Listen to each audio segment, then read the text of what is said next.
Hey guys, the Explorer of Horror here, the Horror Boy. Welcome back to some more reviews. And of course, they're going to be wrapping up our reviews on the Final Destination films with my review of Final Destination 5. Now, I'll be honest, it's been really fun going back through and watching these movies again and talking about them again. And as you guys can probably tell, I have a kind of a soft spot in my heart for this franchise because really, I only hate one movie. Like, there's only one really bad movie to me. That's the fourth movie. But, I really like this series because of the creativity of it, the death scenes, the gore, the cast, the music.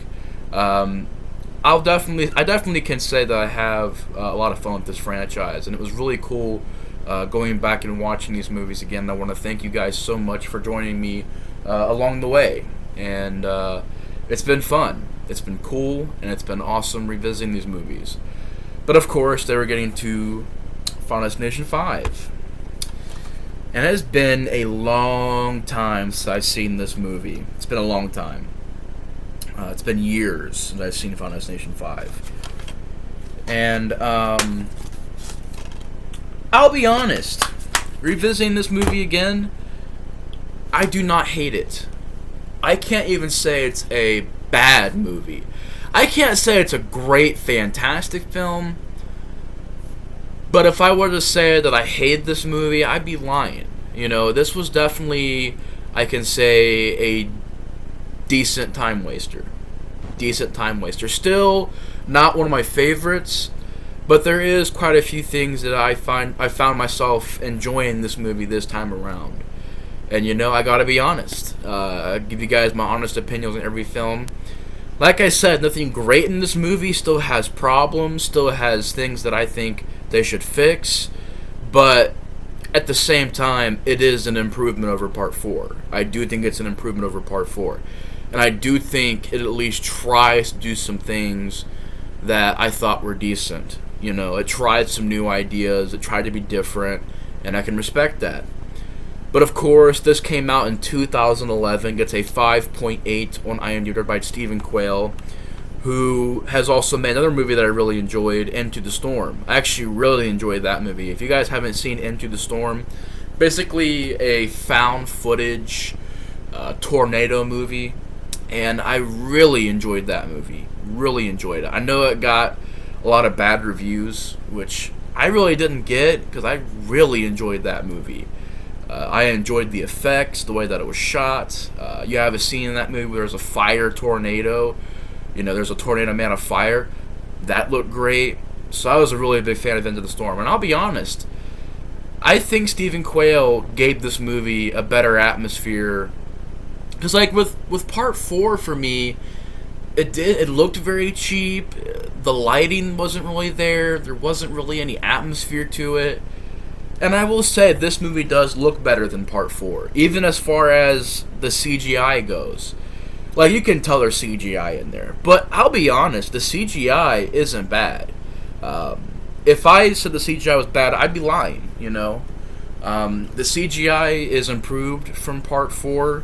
But to get into the story real quick, it basically follows this group of characters. They're on this business vacation trip. They're on this bus. They go across this bridge, and this is Final Destination, so we know what happens. One of the characters has a vision of the bridge collapsing, and it is just an insane sequence.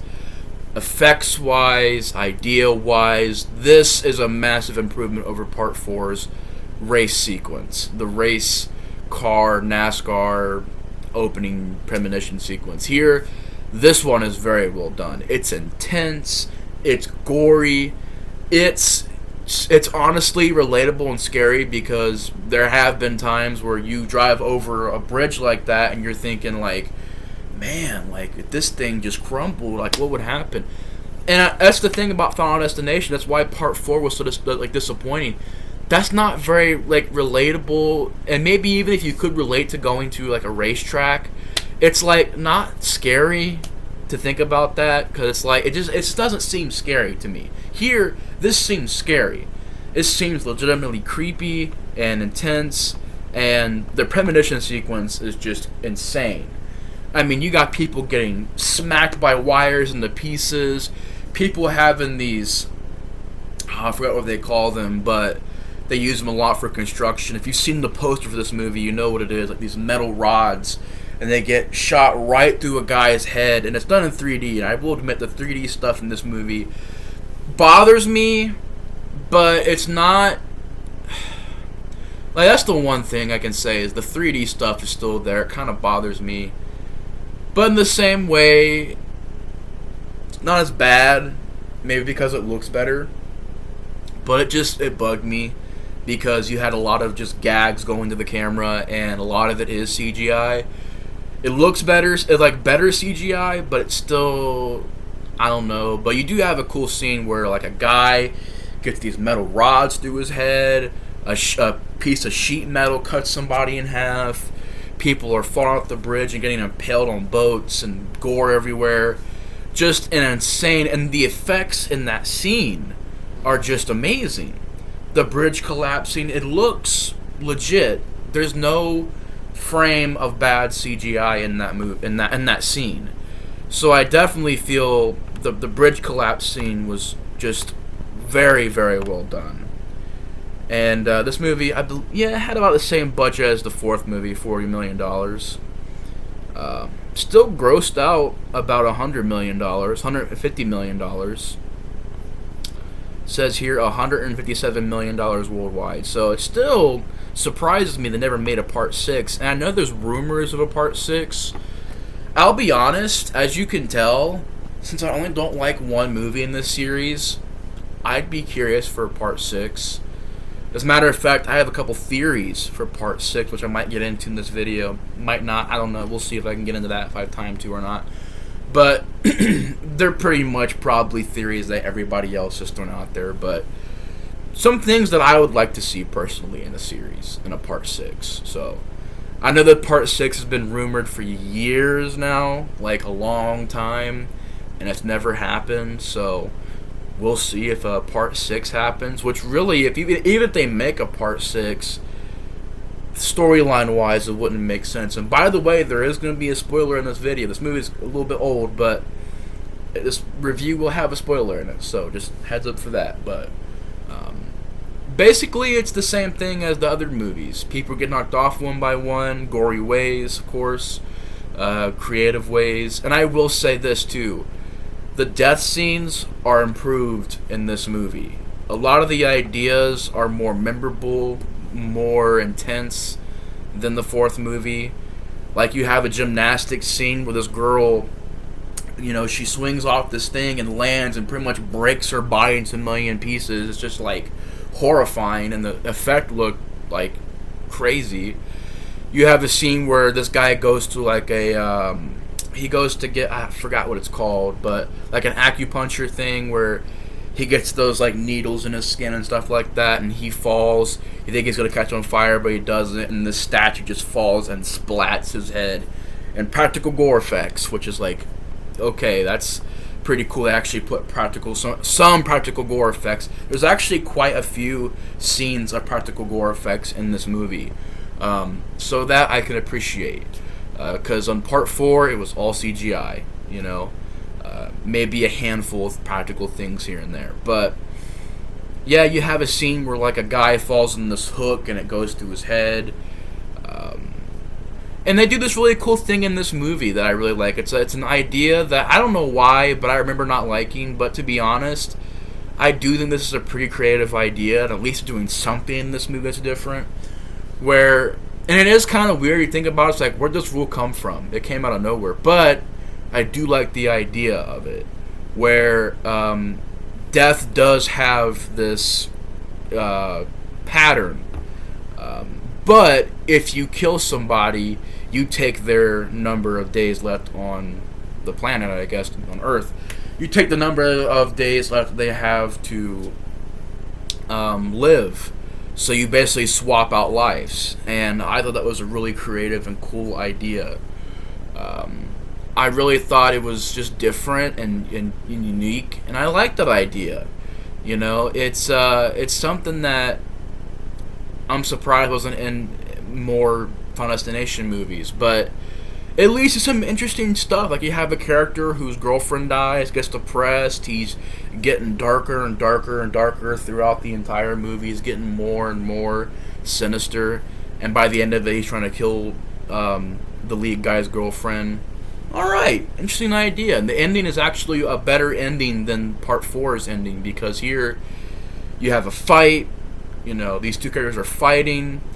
You realize one of them's not. It's not their time yet to die. The other guy, when he shoots somebody, gets their life. Then when he gets shot, the lead guy takes his life.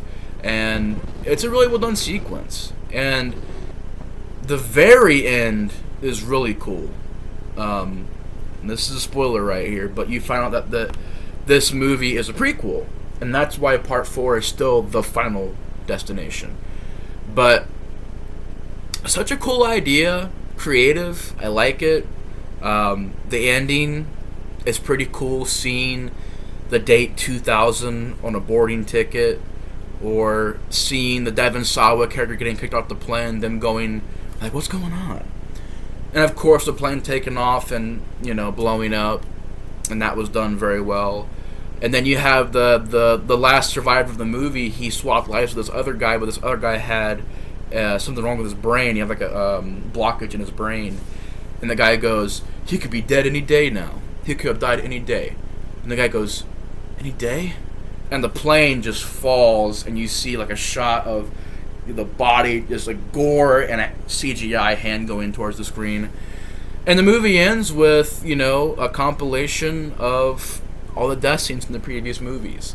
And that's what I mean. This movie, I can't say it's a great movie, but if I sat here and I said this movie was garbage, I'd be lying. It's not garbage. To me, it's a decent, watchable time waster. I mean, really the only problems is a lot of the times the characters are trying to figure out the pattern. It's like, this is part 5.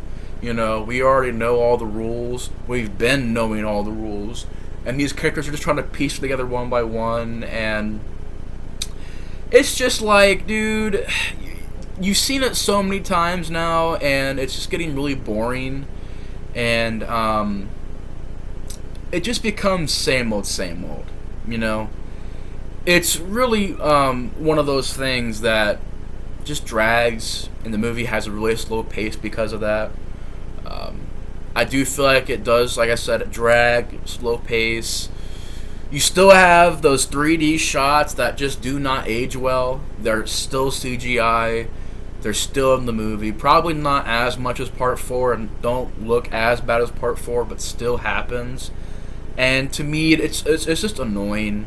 Like, for me, in Friday the 13th Part 3, at least, it's like practical stuff and it adds to that, you know, 80s 3D charm. But here it's just a bunch of CGI, just 3D shot. I just didn't care for it personally. And you also, in my opinion, really don't have really any good music in this movie. Like, at least Part 4 had the opening and ending credits.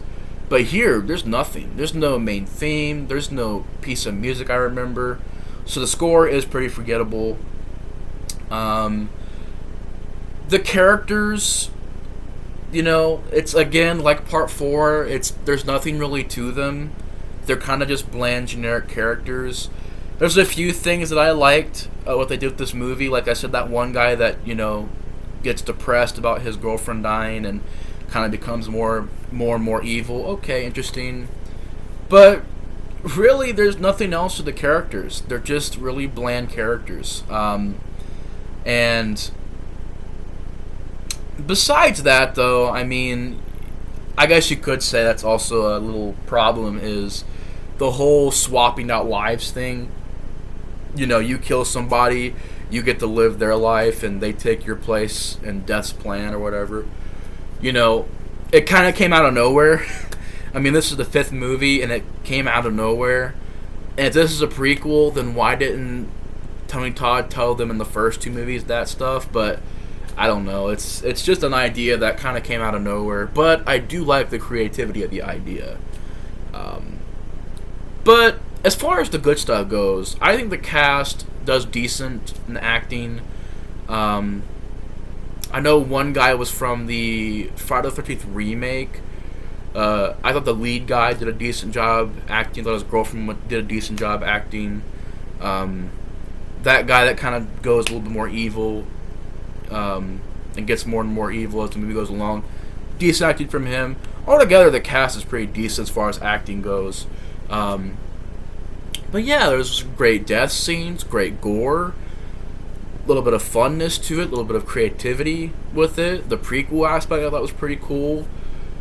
You know, it's not that bad. It's shot very well. I will say that it looks great. It has this cool gray look to it that I usually don't like in horror films, but here it really matched it with that. Whereas in Part 4, it just looked bad. There was no atmosphere in that. It looked cheap, and it had nothing as far as just trying to look good as far as shots and cinematography. But here, it does look like it has, and it actually has the same budget, but it looks like it has a higher budget. Like, it looks like it's filmed better.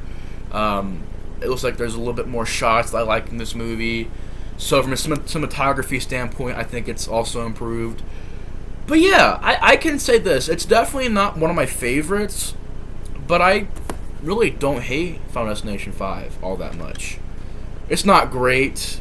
It's definitely part of that downhill slide, and I don't really think you need any more sequels at this point, but for what it is, it's a decent time waster, watchable film. Some good gore, some good practical effects, some cool ideas. Yeah, some decent shots. So I can definitely say it's a pretty okay film. But anyways, guys, that's my reviews on the Final Destination films. Thanks so much for watching. It's been fun. And it's been awesome revisiting this franchise again. But thank you guys so much for being a part of these reviews. Definitely let me know your guys' thoughts on the Final Destination franchise in the comments below. I'm going to give this movie a 5.5, about an average rating. Do you agree with that rating? Do you not? Do you like this movie? Do you not like this movie? Do you think it's okay? Let me know in the comments below your thoughts on Final Destination 5 and the Final Destination franchise as a whole.